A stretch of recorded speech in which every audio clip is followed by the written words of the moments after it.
Hey guys, and welcome back to the Abby Diaries and another edition of 37 Questions and a Coffee with. I have my very first male guest on today. Woohoo! We've had some amazing females, some really fierce females. I'm very blessed to have a lot of cool women in my life that I get to share with you guys through these podcasts and these vlogs. But today we have our first male on. Now, he is a singer, a songwriter, musician, producer, and a whole bunch of other things that he will be talking about today. So please do help me welcome Jordan to the podcast.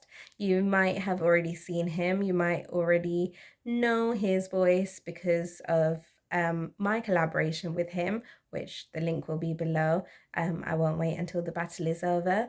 And he has also produced my recent song, Finally. And finally, he gets to be on our podcast and on our vlog. So please help me welcome Jordan O. So, hey Jordan, how are you? I am doing good. I'm doing good on this rainy Friday. Friday afternoon, and it's been so sunny, and I feel like I've already had this conversation with you where I keep wearing the wrong outfits and leaving the house, and then it pours down when I'm like wearing a dress or I wear a jumper and it's like super sunny. I can't. Problems. Yeah. If you're watching or listening from the UK, you'll know exactly what we're talking about. So yeah. But I have introduced Jordan already. So I've introduced you already to my viewers, but we'll be hearing a lot about you, a lot about everything that you do throughout this time that we have together. And I am very excited for it. So if you have your I have my coffee ready, you have your tea ready. You're a tea drinker. Yeah, Jordan was just explaining his tea routine to me earlier, but we won't go into that now. We'll go straight into our first question, which is something I ask all of my guests, and that is to describe yourself in 5 words. In 5 words? Oh. Quite a lot, but not enough at the same time. 5 words. I feel like 5 words isn't enough. Literally, this is how every conversation goes at the start. You're the opposite. Everyone else is like 5 words. That's a lot, and they kind of pick 3 and then they run out. So it's not. I don't feel like there's. I don't think like there's a plethora of words as you might be able to. So I'm going to use a lot of like. I'm going to delve into my English vocabulary. Vocabulary for our conversation. All right, so let's go. 5 words, right from the top of the head. I would say creative. Definitely. I would say patient. Okay. Opposite of me there. Yeah. Trying to think of other words. I would say quite. What's the word that kind of uses? That's not the word I was looking for.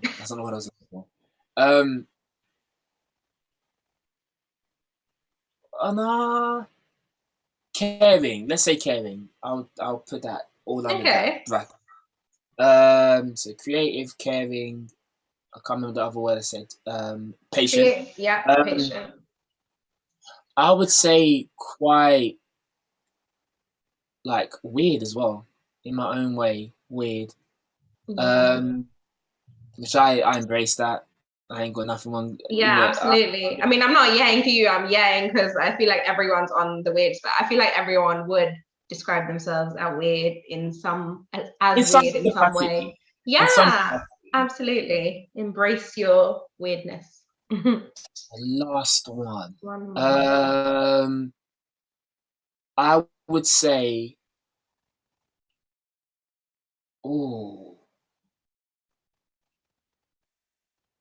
that's 2 words. Can I retract a word and then add 2 words? Okay, what word do you want to take back? Very cheap. A lot of cheating going on. Right. What was the previous word I said? My memory is horrible. I said caring. I said patient, creative, and weird. Weird. Let's take back weird. Okay. Actually, but weird needs to be in there. Oh snap! Right, you know what? I'm gonna take out creative.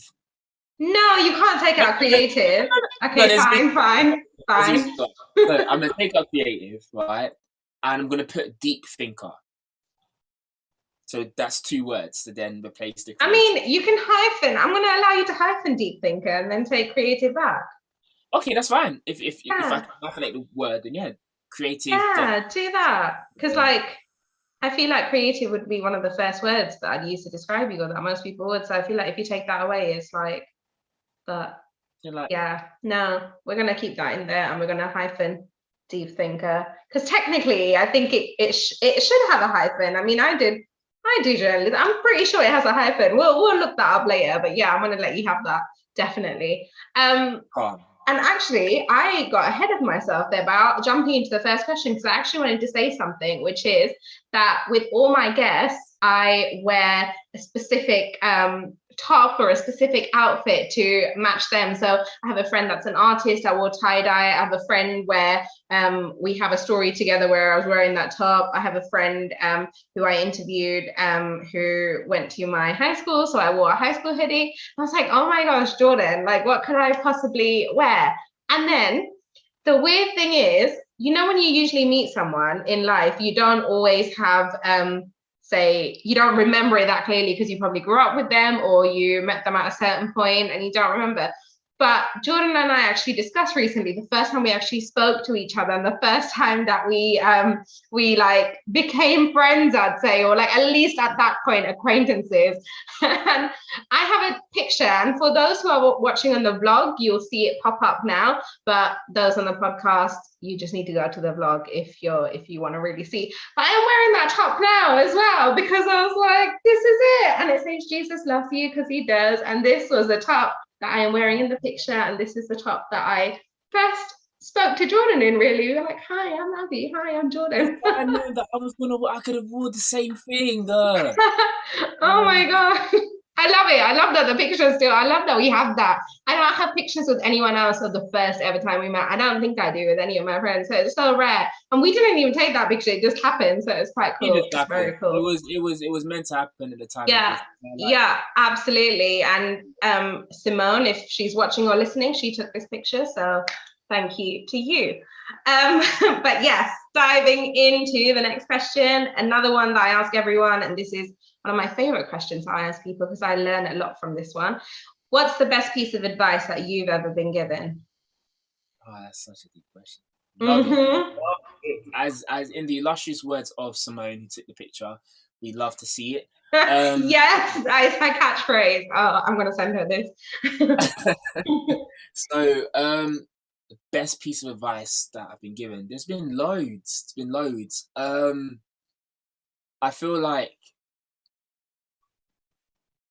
okay.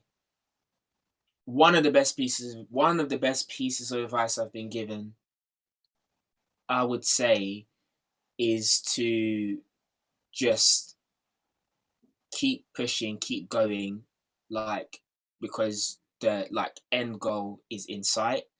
So I feel like that particular advice has seen me through saw me through school and getting, through school in sixth form and through uni.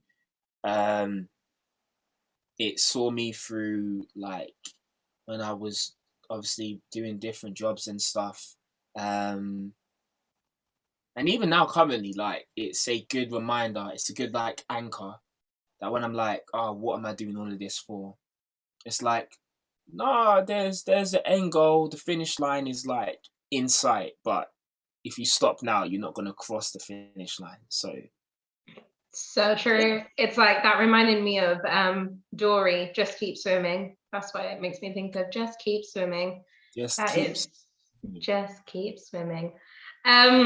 Next question, a bit more fun. I mean, they're all fun, but this is more out there. Would you rather visit the past or the future? See, I've had this debate internally and externally with people as well. I feel like I should clarify, or should I it's important because we're saying like visit the past.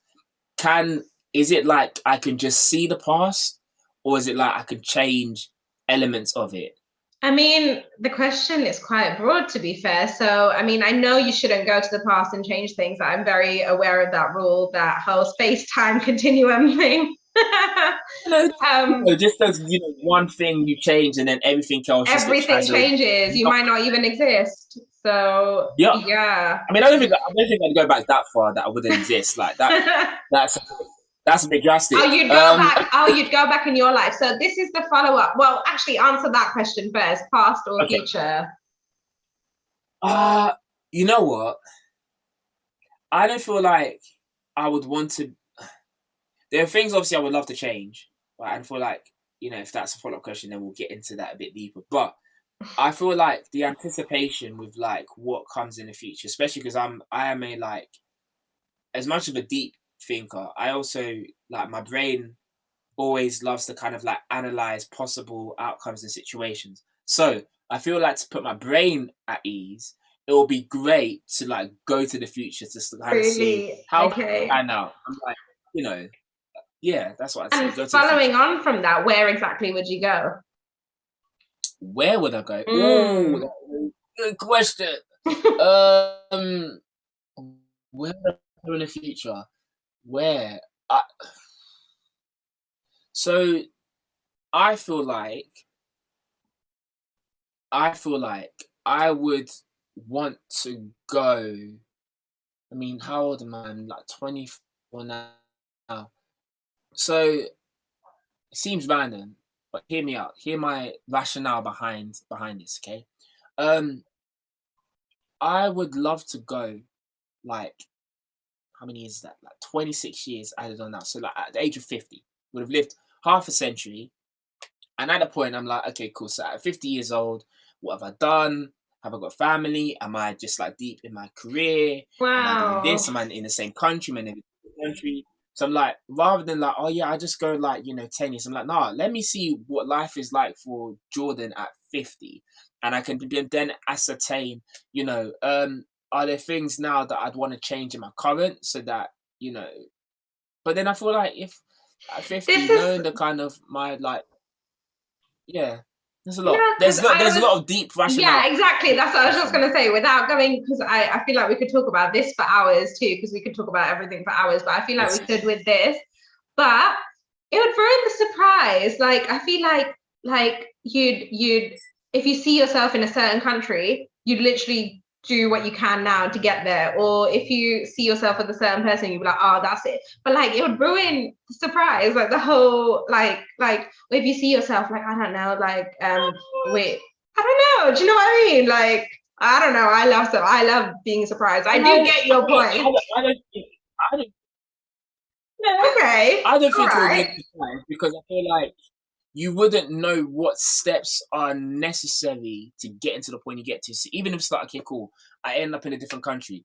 I don't know what's the reason I get to a different country. It could be like, oh, there's this opportunity. Great. Or it could be a case of, went on holiday and then somehow get stranded. And now I'm just in that country. Okay. I mean, I see the rationale. All right. There's loads. Like even I know my friends have made this point saying to me that like, okay, we're going to, and I'd say this advisory. They've said they're going to kidnap me and they're going to drop me off somewhere unknown with no phone, no way of me being. They're like, you have to find your way home. So I still have that in the back of my mind that one day they're gonna just, I'm gonna get in a car and then just wake up, somewhere else, probably in a different country with just my phone. And whatever. Imagine. Oh my goodness. Imagine. That actually sounds fun. That actually sounds fun to me. Very frightening thought. It is frightening, but also fun. It sounds, it does. Yeah. I mean, we're not only learning about you, but your friends as well here right now. My friends who are watching this, I love you all. This isn't a shot of shade. Please don't, Please don't actually do that to him, maybe. So the next question is back to, I mean, like I said, we're learning a lot about you already, but let's talk some more about you as a person. And we're going to ask, what is one thing that people would be surprised to learn about you? Maybe after knowing you for a day, let's say, or straight, like if they've only met you and they've known you a little while, what's something that they'd be surprised to learn about you? In a day, something that people be surprised to learn about me. I feel like, as in, so say they've known you for a day and then they find this out about you, they're like, whoa, I would never have guessed Jordan is whatever. Okay. All right, cool. All right, cool. Yeah, sweet. With that a good one then, coming, I can feel it, a good one. Cool. You know, so if someone that got to know me for a day, because often, you know, I don't kind of, but it depends on the person I'm with, because this is deep. No, because the reason I'm like, it's hard to pinpoint something, because depending on the person. These aren't even the deep questions. This is what I'm saying. That's what I'm saying. I'm thinking of it in such a deep way, but it's not even that deep. Like, I feel like so when I meet people for the very first time, people get to know me in a day, depending on how comfortable like I feel will depend on how much I reveal about myself. A lot of the times I don't reveal my particular passion, which I feel like is going to be a conversation that's going to come up later on. Definitely. So I don't want to talk about that too much now. I don't talk about that in depth. But then I feel like with those people that I do talk about, I don't then quite often say like, oh yeah, I don't know, like I feel like I share so much about myself that to surprise people. Okay, no, I know what I say. I would say something people would be surprised at is that I like love to like dance. Oh wow! See, I didn't know that. That's something I'm surprised to learn, and I've known you for more than a day. You won't see very often, but I love it. I love. Oh wow! Man of many talents, indeed. I don't know about that, but you know, it's something. It's something. Wow. Okay, that is a good surprising thing to learn about you. Moving on, what is your next? So this could be to do with your passion. It might not be, but what's your biggest achievement today? Biggest achievement. All these questions, I feel like I'm just turning into like a. No, but that's a tough one. I feel like if someone asked me that, it would take me hours to think, because I'd be like, well, like, but no, go on. What is it? Like I have 3, so I'm just trying to think out of those 3, which one would I say? Because my initial go-to would be like, okay, cool. So I finished the masters, which is amazing.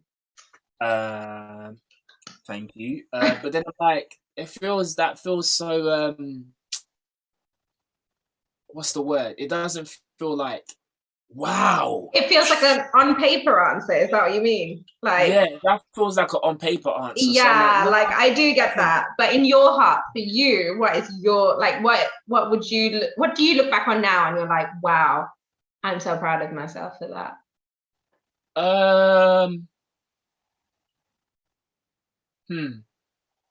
I would say, you know what? Yeah, why not say this? I would say my biggest like achievement has been like living away from home. Like, okay, so like living away from home for like not, and this isn't even like uni. So I'm like finished uni and I spent like a year not living at home, not having like uni, the security of uni accommodation to live in. I was like, no, I'm just living by myself and having to kind of fend for like a whole year.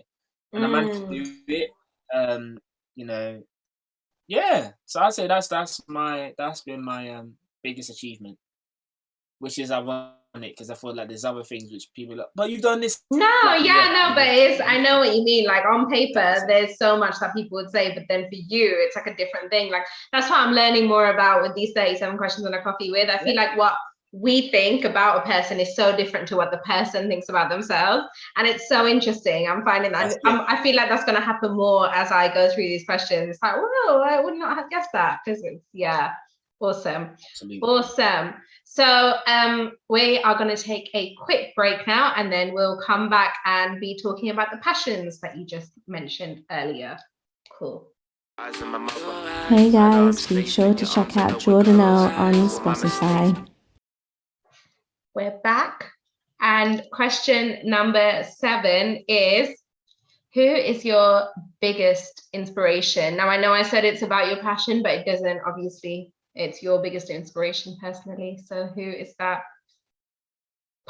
Dead or alive, past, like, it doesn't, who is your biggest inspiration, full stop, or question mark? But, yeah. See, these are questions I should already have an answer to.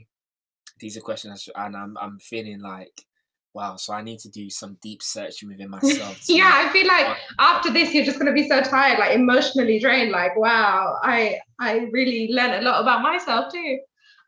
That's it. That's it. And I feel like, even to answer this question, you know, whoever I don't say, I'm so sorry. But, you know, it's my biggest inspiration. So I say my biggest inspiration, really and truly, this is actually hard. This doesn't need to be hard, and I feel like I'm making it more difficult. Okay, I'll say this. I feel like this is a safe answer for me. So my biggest inspiration, I would say, is my big sister. Oh, okay. And why? No, that's good, because why was my next question. Why? Why? I didn't even say why. I was like, I know, and I had to stop you. So I feel like with my sister, the reason why she's like my biggest inspiration is because essentially, she's like she's my older sibling, and I think she has had to, essentially, I've always had the comparisons, like, you know, with family and parents being like, why can't you do as well as your sister with your grades and and you know, if my sister's watching this, you know, it's all love from what I say. Yeah, I know what you mean though. I have an older sister and it's just the same, but yeah. But again, so it's all love. It's all love. It's all literally all love. I feel like, yeah, with her, like, she's just, yeah, I think just watching her kind of just do her thing, and like watching where she is now, it's just like, I mean, actually, to be fair, even without even having to go into the semantics of that, if it wasn't for my sister, I wouldn't really be doing like music, which I thought was gonna come on later on down the line. But yeah, my sister has some sort of direct causal responsibility for me doing music. So really? Actually, in a sense, even at the very basis of, you know, who's my inspiration, I say my sister. Wow. Otherwise, I wouldn't be doing music. So, that's so lovely. I mean, you should definitely send this to her. And I say that to people who talk about that, because sometimes you don't tell the person. I mean, I don't know if you have, but you don't tell them generally, like we don't tell people how much we love them enough, or how much they've inspired us enough, or any of that. So if you haven't recently, you should definitely send this to her to show her. I'm sure it will touch her. So yes, now we're officially moving on. I mean, when you say passion, I presume this is your passion, but let's dive into the passion section. When did you discover your love of music? So I discovered my love of music from quite a young age. And obviously, I guess as a follow-up to the question of inspiration. So in my household, with the music I kind of grew up listening to, it used to be a lot of whatever like was being played in the house. And luckily for me, my sister played like a lot of, well, I mean, I'm born late 90s, so she played a lot of like 90s, also early 2000s stuff. So yeah, my like love of music, or the particular type of music I love, came from the music that she was listening to, which I am forever in debt. Oh my goodness! Yeah. But yeah, I feel like for me, I've just loved music since I was like a little urchin. Maybe an urchin's not the right word, but little person. Yeah. Yeah, I've loved it. So from singing, well, mainly singing, I just loved singing. And then as I've gotten older, the idea of exploring music kind of like on a wider level than just singing just became, I was like, yeah, I love this. This is what I love to do. So it became like ingrained in Amazing. me, like it's part of my like breathing. Yes, I know what that feels like. But also, I'm very much with you where I like with your sister, because my sister's what, 7.5, 8 years older than me. So growing up, it was her music that was instilled. So like the music I still love now. People are like, aren't you too young to like kind of, love that and know that? And I'm like, it's because my sister played it and I listened and I heard and I sang along. And honestly, I totally relate. And they do not make, I don't want to sound like an old fart, but they don't make music like that anymore. They really don't. They really don't. I can't listen to chart music now. I literally have to like put on the 90s playlist for the season. Oh, I love it. It's so nostalgic. I was literally talking to a friend about this yesterday. I love it. And perfectly going into the next question, what is your favorite type of music? I know it's so hard, right? Like so difficult, but like, yeah, no, but like, just you have to pick one. No Okay, like loophole. I'm not gonna try because otherwise I know it's gonna take long. Each question I'm just like, this is an existential crisis. What is going on? So okay, my favorite style or genre of music.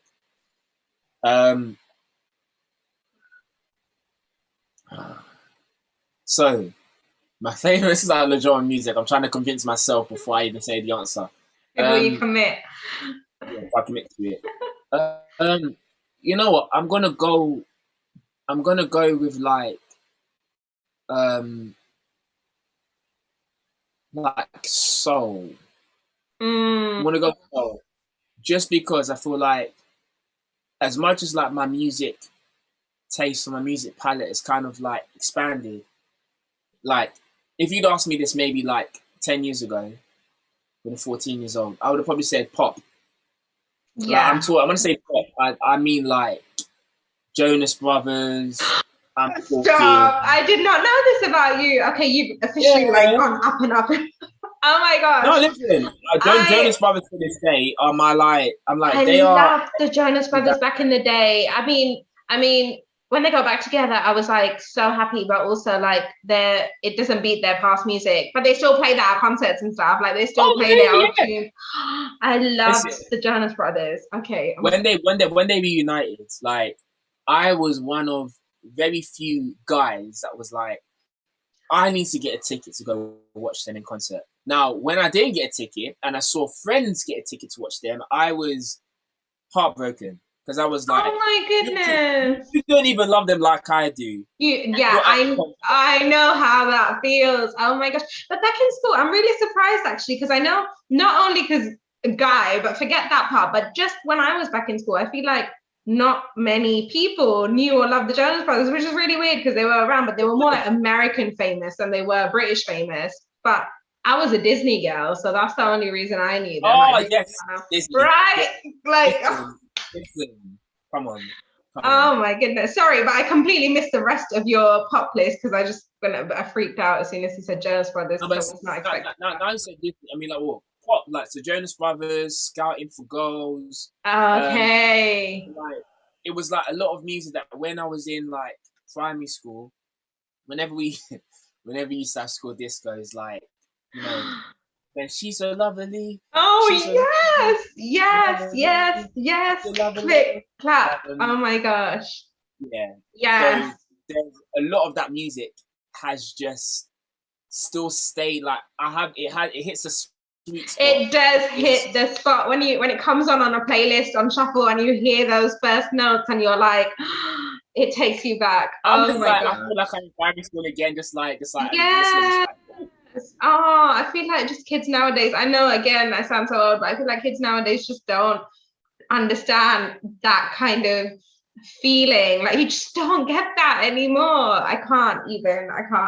I feel like you do, but it's just different. Like kids today have like Mr. Brightside. They have yeah, but that's not kids nowadays. I feel like Mr. Brightside is still more old. Like I feel like, say, if you asked a 14-year-old now, I feel like they wouldn't really know. I still feel like Mr. Brightside's quite old, don't you reckon? So off topic here again, but yeah. I like feel it's like not maybe new, that's why right? it feels so like adults like art. Yeah, Yeah. definitely. I feel like it more feels like adults. So yeah. I feel like, you know how we like with a lot of the great so well, I'm not personally, I can't talk like I'm an expert on soul music or anything like that, but a lot of good a lot of the famous kind of soul music is from the old in like the 80s and stuff like that, right? 70s, like even further back. Like I don't really but that's me because I don't really listen to soul music. But go on, spill more about your soul, what is that, your favorite type of music? Tell me more, teach me about soul, teach the audience about the ones that wouldn't really go to soul. It's a mashup. It's honestly, it's a mashup of like, I feel like the best way to explain it is like, if I was to even show my like Spotify like library, like even as I'm talking to you now, I've just got my Spotify pulled up, and I'm gonna just read out some artists that I just saved on my albums, so you can know that when I say like it's a whole mix. I've got, you have stuff like Alicia Keys, to Alicia Keys and Aretha Franklin. Aretha Franklin. I can't speak. Yes. Down to like Bethel and Hillsong, which is great. Yeah. For those and that then don't know. Yeah.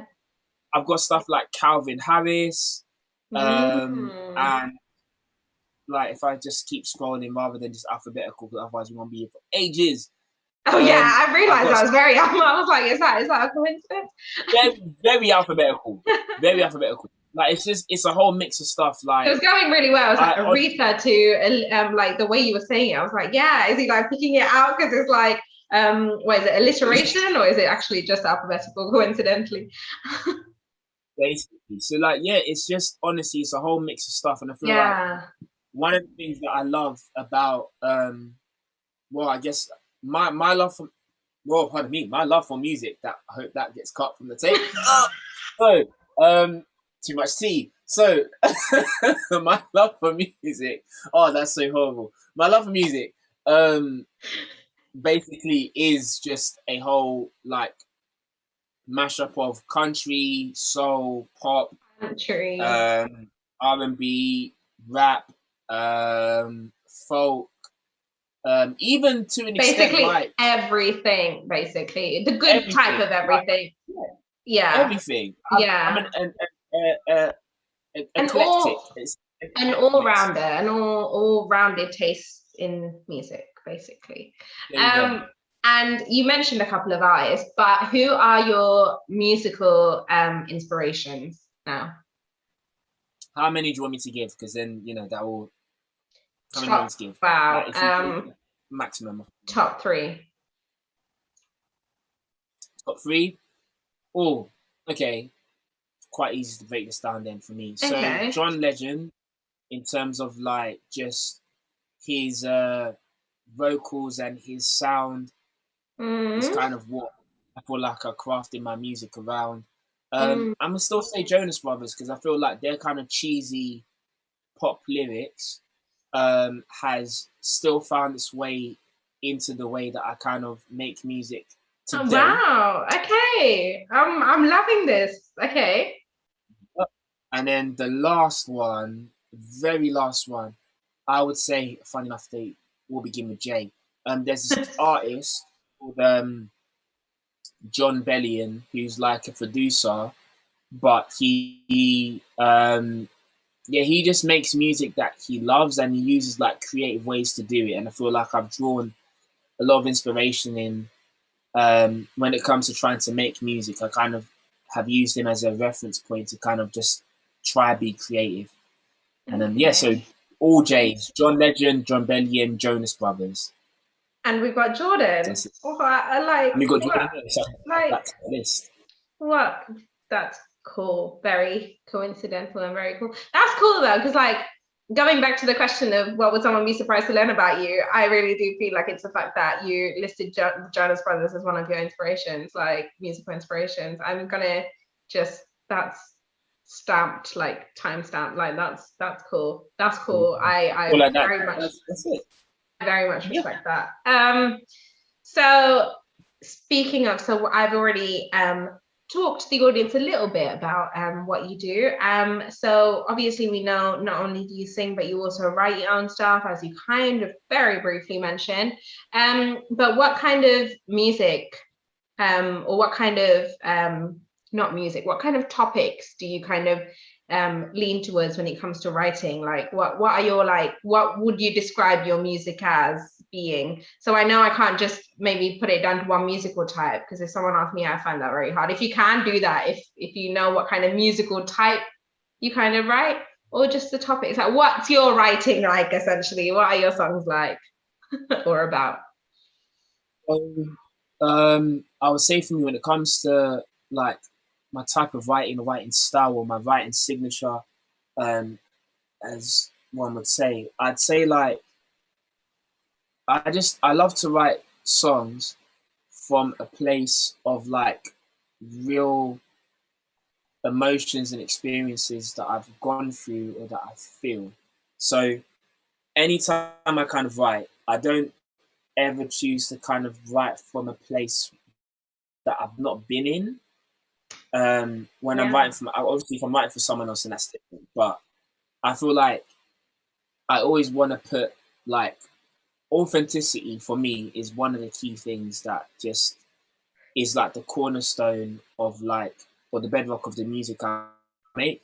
So I'm like, if it's not authentic, if it's not me showing an extension of my like character, or sharing an experience that I've been through, then what's the point of writing it? And I've written I've written things to do with family, things to do with my like faith, things to do with relationships, things to do with like just this like journey of like life's journey, like being a like man in like, you know, in my like in like, in journey, all these different things. So there's all these different topics, but they all kind of stem from either experiences or emotions that I've gone through or have or go through now. Even to the extent of there's been times when I've written about things to come. Like I've written spoken words for like, if I was to have children, you know, if I was to have a daughter, I've written spoken word for my daughter. I've written spoken word for my son.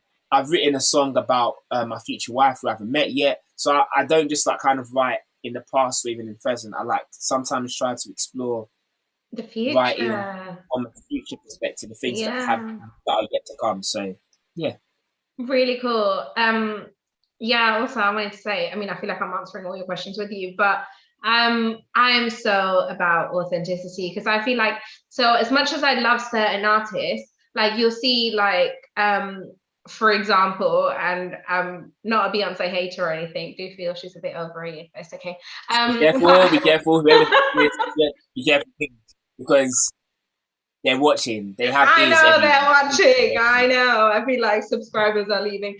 But having said that, like songs like, well, not just her, but many people, and it's like songs like, I don't know, like Single Ladies, when you're like when you're like married and things like that. It's just like, can you relate to that though? Does this song make sense to you? Kind of thing. And I just feel like it's so important when singers, this is why I love Taylor Swift, because she literally writes her, like she writes whatever she is going through. And like I love artists like that, where they literally just write from them, not just write for the sake of like being commercially big or writing for the sake of whatever else. But yes, authenticity, I love that.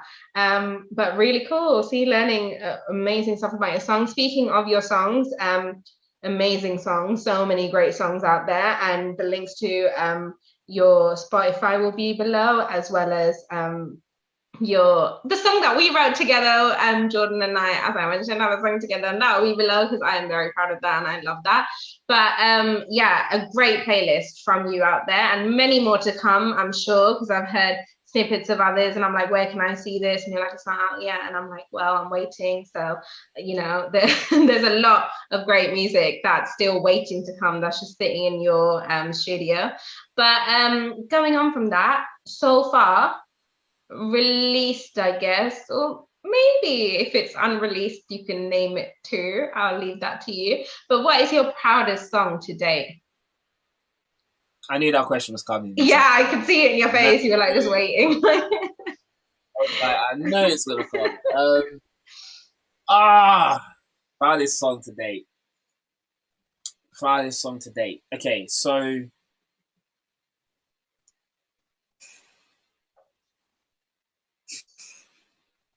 I've got to laugh because I'm like, it's just the same thing I said before. Like, I feel like at least within every kind of season that I've been in, there's always been like a song that's kind of perfectly encapsulated that season, or like a specific moment that kind of defines that season. So, and obviously the answer to this question always changes. So I'm going to just say right now, because in like a year's time, the answer will be very different. Okay. Yeah. So right now, I'll say the most proudest song, or the song that I'm most proud of today would be a song I wrote. Yeah, let me use this one. So I wrote this song in 2016. Okay. 2016. And I actually wrote it for my sister. Before, so I wrote this as a wedding song for my sister, without any knowledge of whether she was going to get married, if she was in a relationship. Oh my all of that goodness. stuff. Oh So wow. I wrote that years ago, and then fast forward to like now, when obviously by the time this is, you know, being aired and streamed, obviously she's going to be looking to get married very soon. And to the point where I was like, I shared with her that song, and she was like, yeah, you have to like sing that at my wedding. And I was like, I mean, I didn't write the song for any other purpose. Like, if I wasn't going to be singing at your wedding, then it's just a song that goes on a shelf. But for me, that is it's a song that I know even when it gets to the point of actually singing at a wedding, I don't know if I'm going to be able to get through it without crying. And be like, oh my gosh. That's my proudest. That's the song I'm most proud of, like to this day. So yeah. Oh, that's so nice. I hope we can hear it one day. Maybe we can see the performance. I think it's actually out. It's actually out there, like on platform. It's deep in Spotify's like. Oh. So you know, if you can find it and figure out that that's the song. If you can't find it, then it just remains in Spotify's deep catalog of music. So wow. Oh, okay. We're gonna go search for that, guys. Let's go see if we can find that, and then leave your comments below if you do find it and you know which song it is, because you need to be kind of a bit of a detective to figure it out, but we can do it. So going on from there, so you don't just write, you don't just record online, but you also actually go out and do gigs, and quite a lot of gigs you do, quite a lot of gigs that you've done, and I'm sure you've got a few in the diary upcoming. So this is something that you can answer, but also it's for people maybe out there who are looking into doing stuff like that, don't know how to do it. So how did you get into gigging? How did you go from just I like singing and I like music to actually gigging?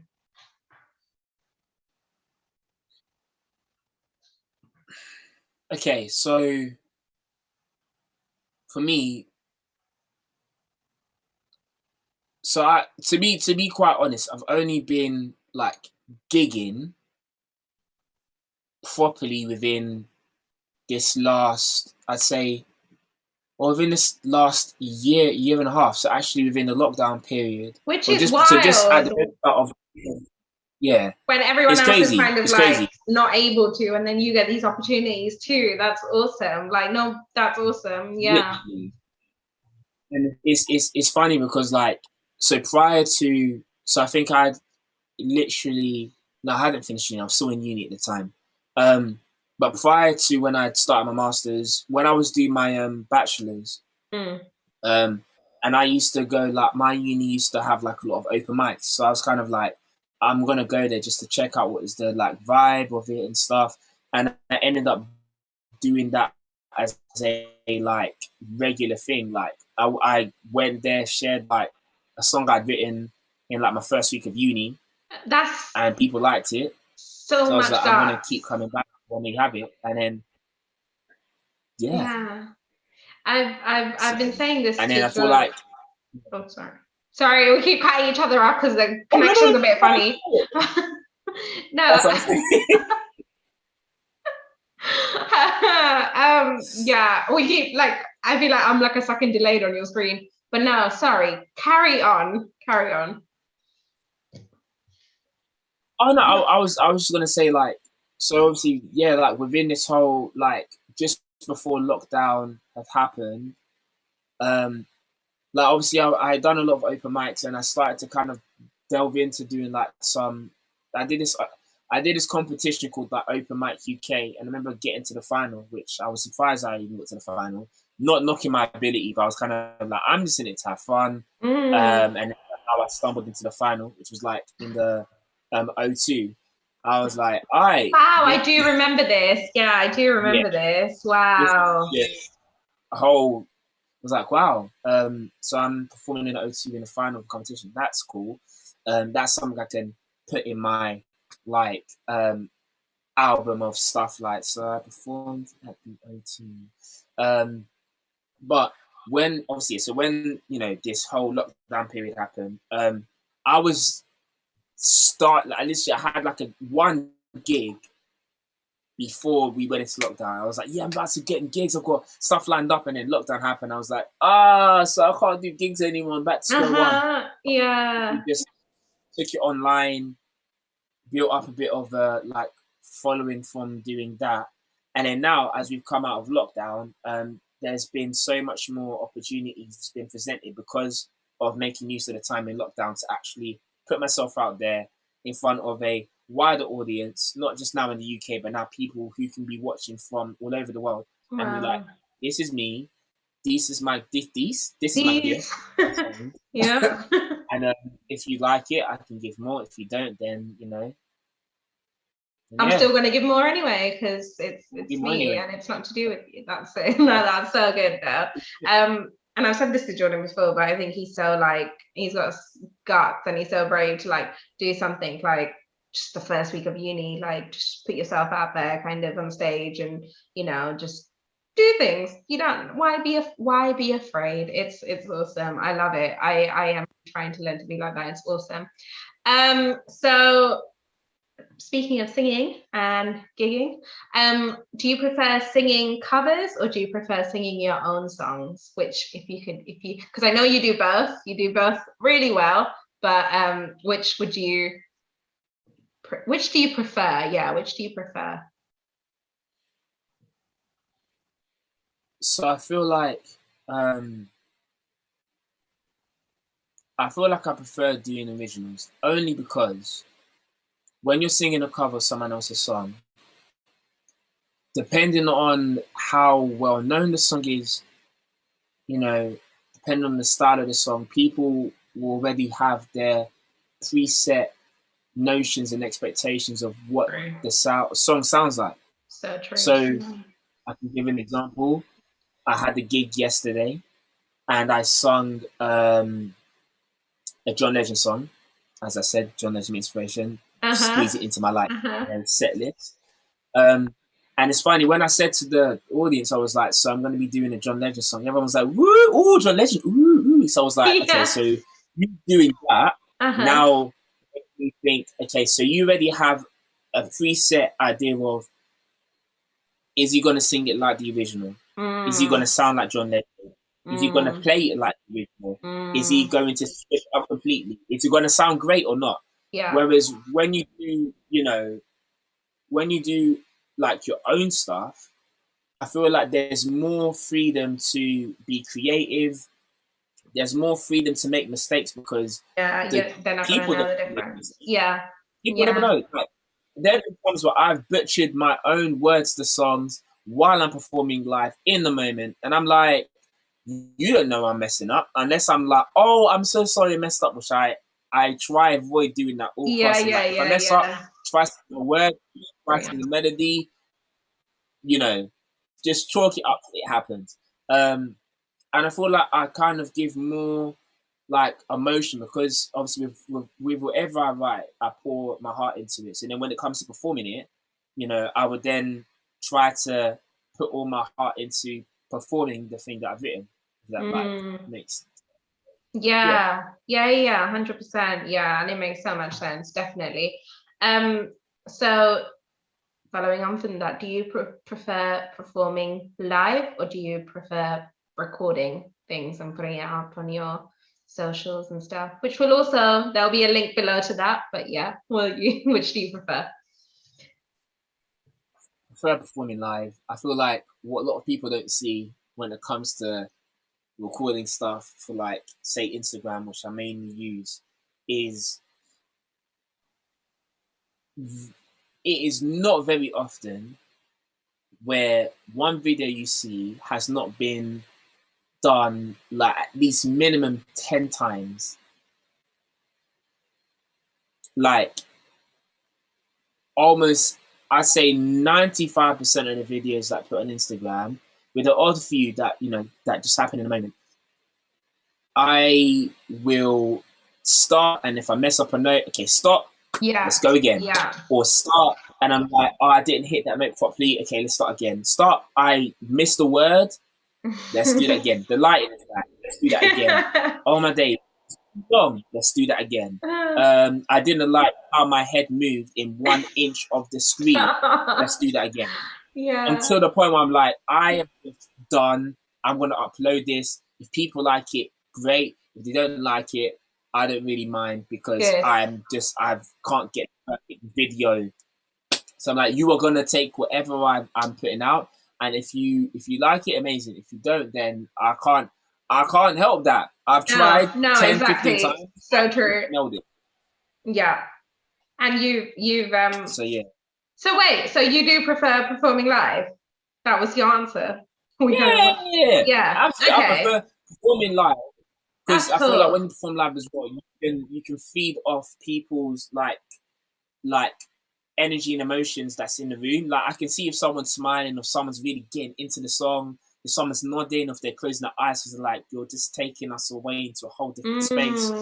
And as someone who kind of performs, I feel like, I mean, I close my eyes a lot of times when I perform anyway, so I don't really see these things. But when my eyes are open, I feel like it helps to push me to then give more. Yeah.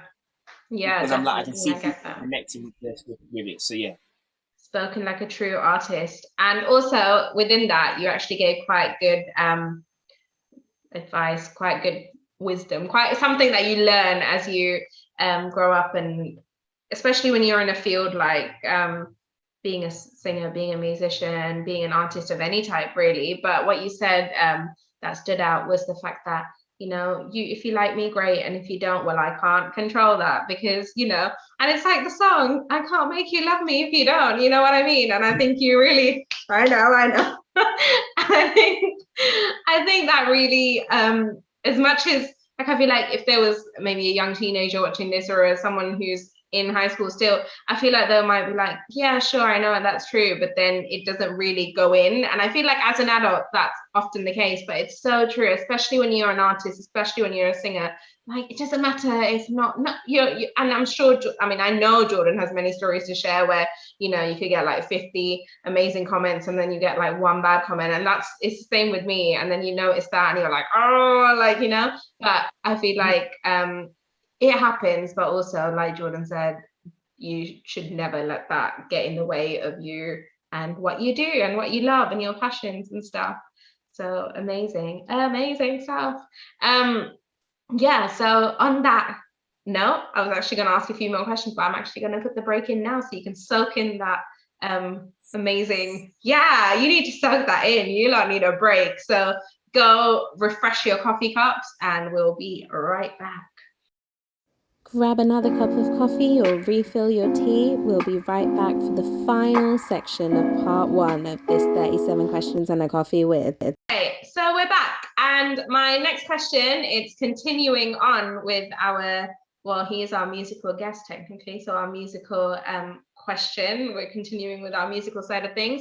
So like I mentioned, Jordan, earlier, even though I didn't know about your dancing talents, but you are a man of many talents, and that includes singing live, recording awesomely, but you also do productions, producing songs. You do production, you do behind the scenes stuff as well. And as I mentioned, Jordan has produced songs for me and he's done an awesome job, and you know, the link to everything is below. But which do you prefer doing? Do you prefer the front of house kind of thing, the singing, the being on stage, the you know, putting your well, you're going to put your stamp on it either way, to be fair, but do you prefer being front of house, or do you prefer doing things behind the scenes? And I do think I know the answer to this, but explain it, and why is that the case? I'll be interested to know if what I say is going to be the answer you're thinking of. But now I'm thinking it's not, but we're gonna find out. We're gonna find out right now. So it's for some reason I feel like it's a bit of a balanced split, because I much rather prefer doing a lot of stuff behind the scenes, because I'm kind of like, I don't also feel like I need the affirmation or validation of, okay, he's front and center. You know, to be fair, being front and center petrifies me. For someone who does music, I am very nervous, even to this day. There have been times where, even very recently, when I perform and my legs will be shaking, I'll be sweating profusely. I'm like, I can't speak. I can't like pull together a coherent sentence. That's good to know, though. I mean, as bad as that is for you, that's good to know that even someone who performs so regularly and so well still feels like that. Yeah, awesome. Great. Oh, listen, I don't want people. If you're watching this, I do not want you to have the assumption that he performs, he doesn't get nervous. All the time. You know, people can vouch for me for this one. That they'll be like, "Oh, John, we want you to sing, or can you sing loud?" And I'm like, Wow. Just hide, slowly just fade away.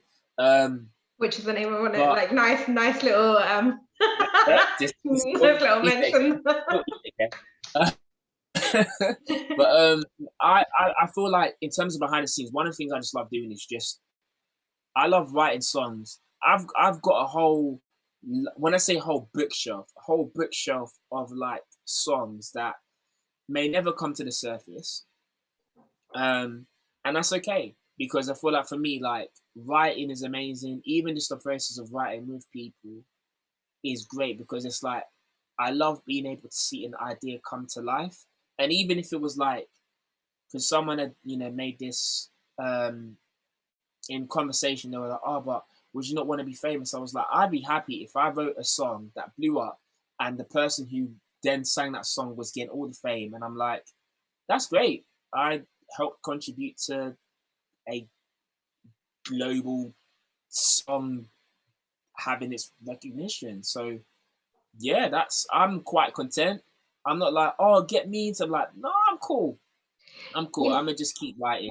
That's I mean, that's very, very good, very noble. But also, I struggle. The only thing that I struggle with personally, because I'm the same. I mean, I've been writing for as long as I can remember, and I've got shelves and books stacked up, and it actually upsets me, the fact that it's not out there. But more so than that, like, I know there's this whole like world of, you know, giving your songs to other people, selling your songs to other people. But the only issue with that, and I mean, I don't know if it's the same for you because you're quite happy with it, but I just feel like that's my heart on that page. Like that's my story or me. Like I know exactly what that song's about.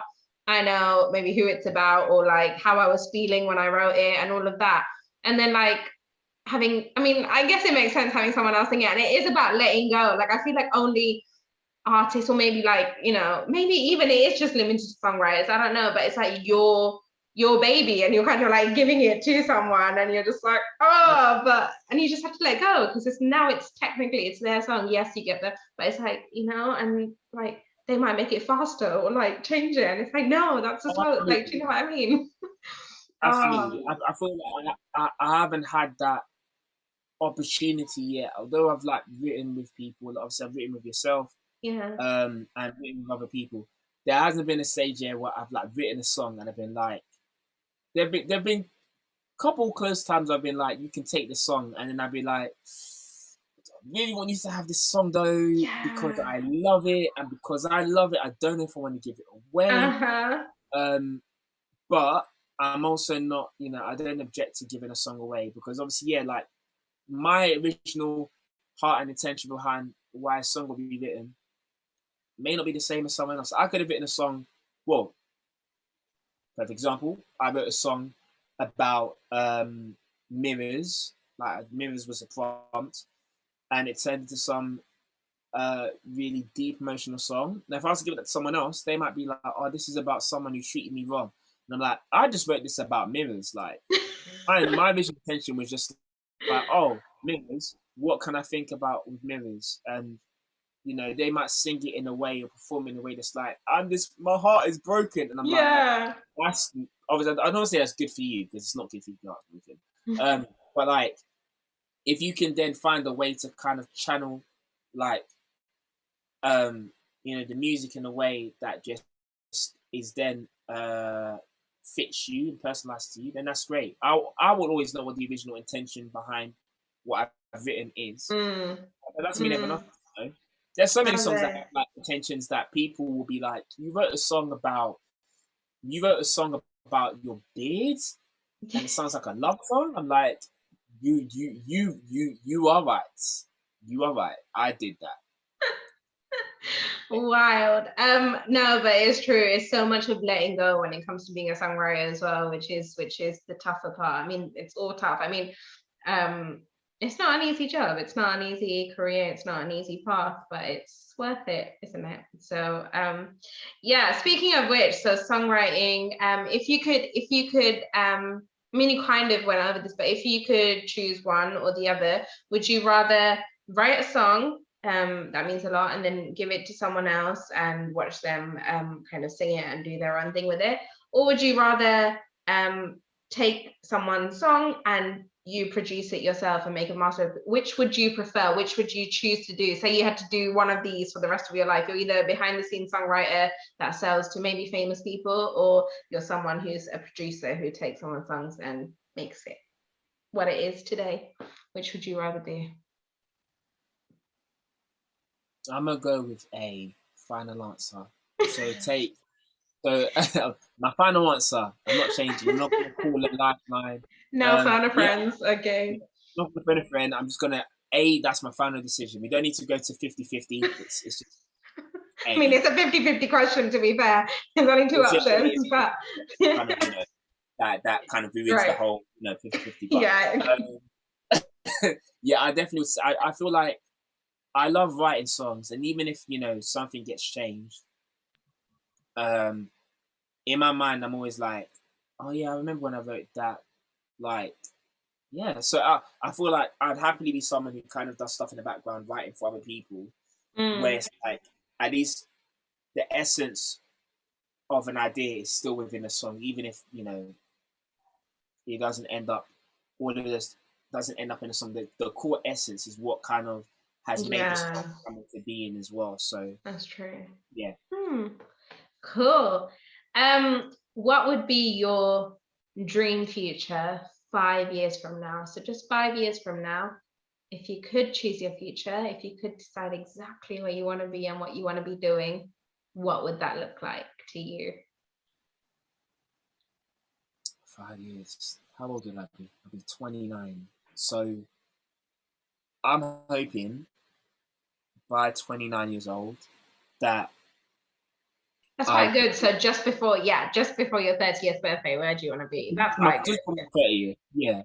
I Mm. mean, like, I say for me, like, in 5 years' time, 3 things for certain. So, I would love to be, you know, getting more recognition as a songwriter throughout the UK. That doesn't necessarily mean as an artist, but I say as a songwriter. So that can be working with a lot of artists in the UK that I just really admire, or that are on the come up and stuff, or that just want to write music for the love of writing music. That's the first thing. Second thing would be, by that point, I'll be loving to. I'm hoping that I would be in a job or position where I don't have to kind of sacrifice doing music. I think one of my biggest worries has always kind of been like, okay, I know that if music, I can't put a time frame on music has to do well by this time, but I'm also like, I can't be like just aimlessly walking and just like, oh yeah, it's gonna work out, but you know, I'm not really seeing anything now. So yeah, it's a lot. It's Oh a lot. no, Like this one, it's so good think because up. you are, I mean, with me personally, I'm sure the audience, maybe some of them can relate, but you are preaching to the choir here, where this is my backstory, where I always talk about this in all of my blogs. You'll hear this in my blogs, I mentioned it, but you'll hear this so much in my podcast, everywhere, where I've been just saying how all my life I just thought, like, I don't know if I thought it or if I was ignorant or what, but I just thought, you know, it would land in my lap, things would just happen, and I could, you know, like, so I had I was in full-time employment and I didn't have any time for my music, and I was like, somehow it will happen, God will make it happen, but also God does his part, but you need to do yours. So I completely get you where you're like, oh, I don't want to be aimlessly just, you know, thinking that it will happen, or like, but you know, I totally, like, this is the story of my life, and it's only now where I'm kind of getting the reins back and I'm going, okay, I should actually do something about my, like, what I want to be doing in the future. So you can't just, because like I used to be like, yeah, when I'm 30, this is what my life will be like. When I'm 25, this is what my life will be like. And you know, that hasn't happened, and that's like, a lot of that was because I just kind of sat there thinking, yeah, it'll just happen, I'll just wish it and it'll happen, and I'll just dream it and it'll happen. But yeah, little speech that I had to, that was like my little, I say this all the time, it just, all the time, I can't even stress it enough. But yeah, You know, honestly, that's what so I'd say those 2 things, and I think the very last one I'd say, so I said, recognition right, yeah. as a songwriter. I'd say kind of being able to put focus on doing music kind of full-time thing. I would say also by this point, like, because obviously, as I said, my music comes from a well of, I guess, experiences that I've gone through and go through. Like, I mean, 14-year-old me thought at this point in time I'd be married, have my own house. The economy, Trust me, you know preaching what I to the mean? choir. Yeah, Like the yeah. economy Don't even need to tell me. The economy is not set up like that now. So, you know, don't know if that's going to be the same thing at 29. Reality hits. Reality. That's what happens. You grow up and you become an adult, and reality check, and you're kind of like, okay, yeah, Yep, it's yeah. that. So, I would say then, to kind of try to encompass that in some form, I'd say, like, I would hope that by 29, even with all the music stuff I'm doing as well, that like be starting to begin to like settle down. The only reason I'm saying that now is at 29 is because I feel like, obviously, being in a relationship and doing music aren't two mutually exclusive things. But I also know that from, you know, being around friends of mine who are in relationships and watching people who are, married and stuff and all that stuff, I'm like, oh man, like relationships take time, take money, take energy. Anything else do they take? Everything. Like everything. It is Everything. true. Everything. No, yeah. And like, especially like because of wanting to do music as well, I'm like, I know for myself, like, if I wasn't doing music, or if I couldn't do music anymore, well, that would be a sad thing. But I'm also like, so okay, I'll say that this best way to phrase it. I don't know if it's going to be there. Like, this might come from like a question. This might be a question now. May come from my response. Go on. But in terms of me with being a someone who kind of thinks, you know, I like to look at all kinds of situations. I've always thought, like, if I was to get into a relationship and the person I was in a relationship with, like if I had to stop doing music, or I had to kind of not stop, maybe stop isn't the right word, but if I had to kind of strip back the amount of focus and attention I give to music to maintain a relationship, especially if it was something looking to settle down, I'm like, is that something that I am not even willing to do? Because I can be ready for it anytime, but if it's not something I'm willing to do, then obviously, you know, then I'm probably won't get into it. I wouldn't then choose to get into a relationship. That's so good. That's so good and so true. So good. So it's like, with that in mind, then I'm like, okay, when I get to the age of like 29 and 30, even though there's not there's not a cutoff point to do music, or, you know, to settle down, all of these things. Yeah, absolutely. But I would, as I'm beginning to settle down, hopefully in a relationship, maybe I won't be in a relationship at the age of 29, and that's cool. But I would want to be finding a way to kind of make all the other two areas fit around the first one. So having the recognition as a songwriter, being able to not have to split my time with songwriting and music as a whole, as a passion, and my day-to-day job, and obviously settle down, because that's something that, you know, I have desire and aspiration for in the future. Absolutely. So, that's so good. Oh my gosh. Well, I mean, I always do this. I always say fingers crossed, but it's not. It's like this. I always say, like, you know, I always change that to that. Like, yes, 100%. Oh, for those on the podcast, I did a praying hand sign as opposed to fingers crossed. I always forget that people can't always see what we're doing. Like, I'm just imagining. Yeah, I know. Silence. What are you doing? Oh my goodness, time is flying. I hope you guys loved that. Make sure to check out part 2 next time. Bye.